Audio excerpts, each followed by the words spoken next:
Okay, so let's see. We discussed a little bit about e4 and d4 openings. We have also a little bit discussed about c4. Let me tell you a little bit about c4. With the c4, we start with this.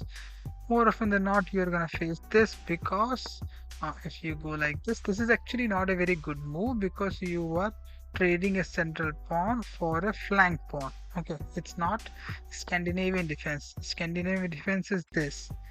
You are basically trading a central pawn for a central pawn. Okay, so that's why it's a bad move. But c4 goes more often than not goes like this. It's called reverse Sicilian, and then you like this.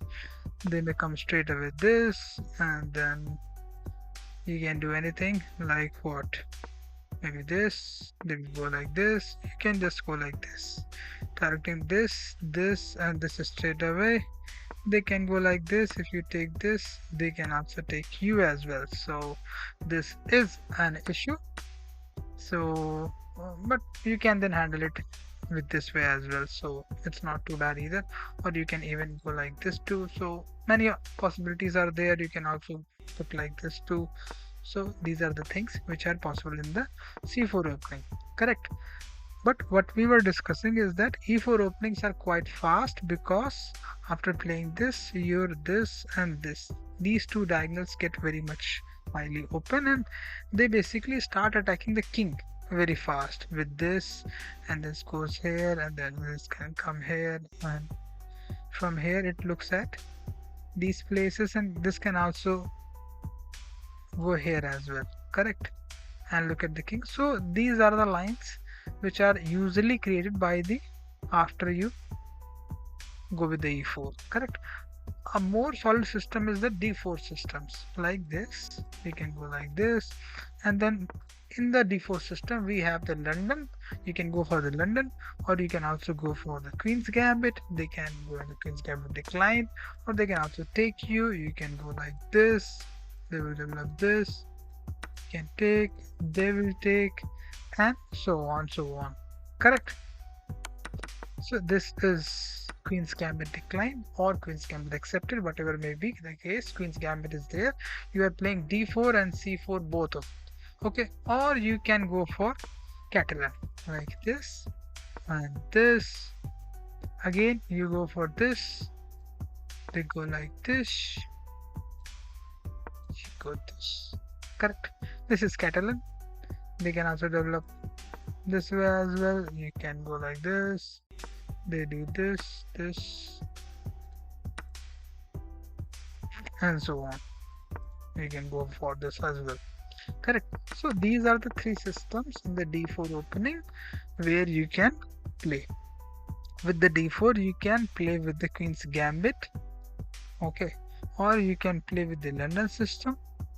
Or you can also play with the Catalan as well. Correct.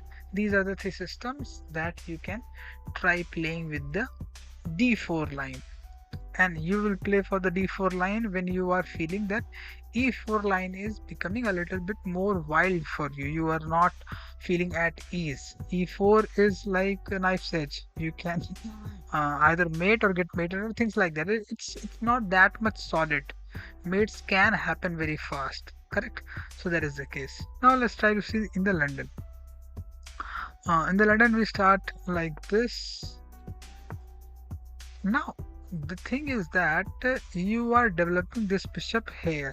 Okay, the reason behind this is that in the Queen's Gambit you might not be able to do that because either you will go here or you can also put the bishop here and then look at these places. Correct. You are already first of all putting this bishop out of the pawn chain so that then you can build this pawn chain as well, and then ultimately this bishop will be committed also on the king side as well. Correct. Correct. Then more often than not, chances are that they might go for this. You will build like this. They can go for this. Now if you want to take, you can take. They can take with this as well. They can also take with this, although this will create a double pawn also on the d file, and then also this is stopping it, so it's not a very good track. Correct. Correct. If they go here, you can go here. They will take, you will take, and you will have a open rook on this file. Then it is possible that you might not choose to castle on this side. You can castle on the long side and things like that. Okay. Hmm. Now what should I tell you? See, basically we are discussing right now with the white's perspective. We have yet not discussed what to do with the black perspective when the opponent is playing the d4. Correct. So let's see that. If the opponent is playing the d4, then you have largely a few options, like you can go with the c6 and e6 and d5 systems. Okay, although they are better for this one, e4 openings. You can go for Nimzo or Bogo Indian, or you can also go for the King's Gambit or Grunfeld. Correct. So these are the four openings that you can go for from the black side. They can, more often than not, they might go for this. You go like this, they come here, you pin their knight, and then they might choose to defend it as well, but then you can go and target both of them. So that is also there. They might look to do this, you relieve it, and then as a result of that, in the Nimzo, this is called Nimzo Indian defense, where you are basically putting your bishop and pinning this knight, and then also trading your bishop. Correct. If you remember, when we were playing c4 and we were putting our knight here, and then we were looking at these two places, then the bishop was here. Correct. And this bishop naturally has this. More often than not, this is not the place where you can develop your bishop. And when you pin the knight, then ultimately basically you are trying to control these two squares which the knight basically looks at. Okay, so even though your bishop is a little bit out of the center, out of these 16 squares, but by developing your bishop on this square, you are actually controlling these two central squares, the squares which are found in the center, not in this one,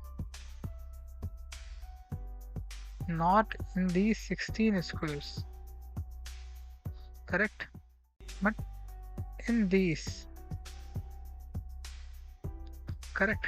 Okay, so that's why you do find in various openings the idea of pinning the knight against the king, and then also sacrificing your bishop with the opponent's knight, and more often than not also achieving a doubled pawn on that as well, which then you can go like this. If they take it, then they have a triple iris pawn center as they call it, then you can target it like this and things like that. Like they may choose to go for this. So it's our turn. We can go here. They can target it like this. Correct. So this is Nimzo Indian defense. In the same way, another choice that you can have is King Indian defense, all the King Indian defense, Grunfeld defense, Bogo Indian defense, and Nimzo Indian defense. All the four basically do not try to contest the center very fast. These four files, D, F, E, D, and C. These four files, they do not basically try to control the center. How is King Indian defense goes? It goes like this. You go here, and then they may build what? They may choose to go like this. You can go this way. They can put another pawn. You go like this. They can go for the 4-pawn attack as well. You go like this. Then you go here. You just castle your king. This is King Indian attack. King Indian defense. This works like this. Correct. They can go like this. You can capture, or you can also come back as well. You can also go here. This, if you capture, it's nice. You can capture this way and things like that. Correct. So this is King Indian defense. Bogo Indian defense. What is Bogo Indian defense? Bogo Indian defense is very simple. D4, we go like this.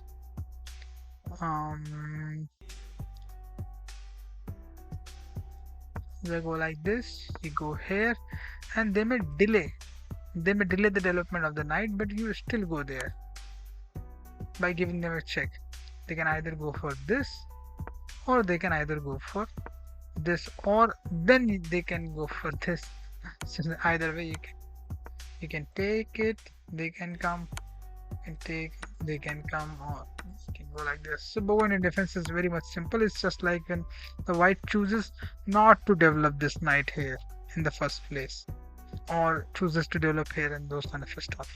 This is Bogo Indian defense. And in the Grunfeld, what you do? They go like this, and so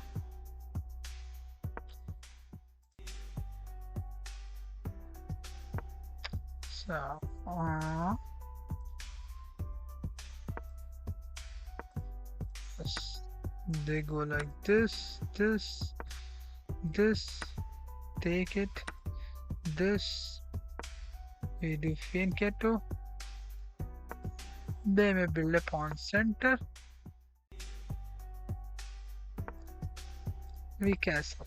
This is Grunfeld defense. We allow the white to build a big pawn center and then we start attacking it. Correct. So this is the Grunfeld defense. And then we obviously have defenses for the e4 systems, like if the white is playing e4, then you can basically prepare d5. Straight away it becomes a Scandinavian defense, or you can prepare with e6 and d5, that will become French defense. C6 and d5, that will become Caro-Kann defense, like this.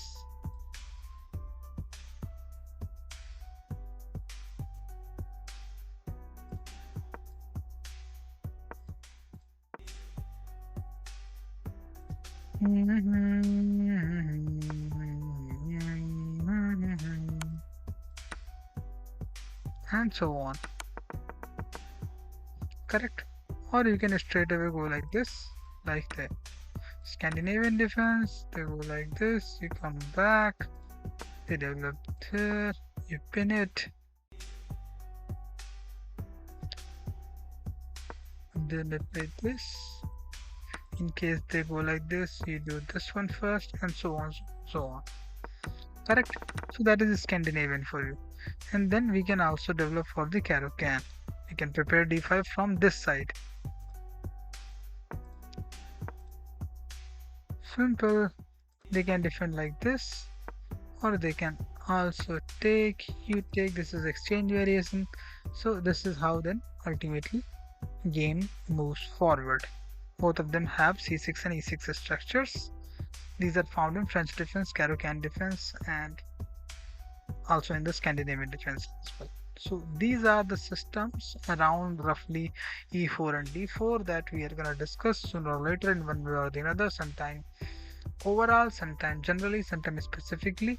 But these are the outlines that we are going to target a little bit moving forward when we try to develop our repertoire of d4 as well as e4 lines. Bye.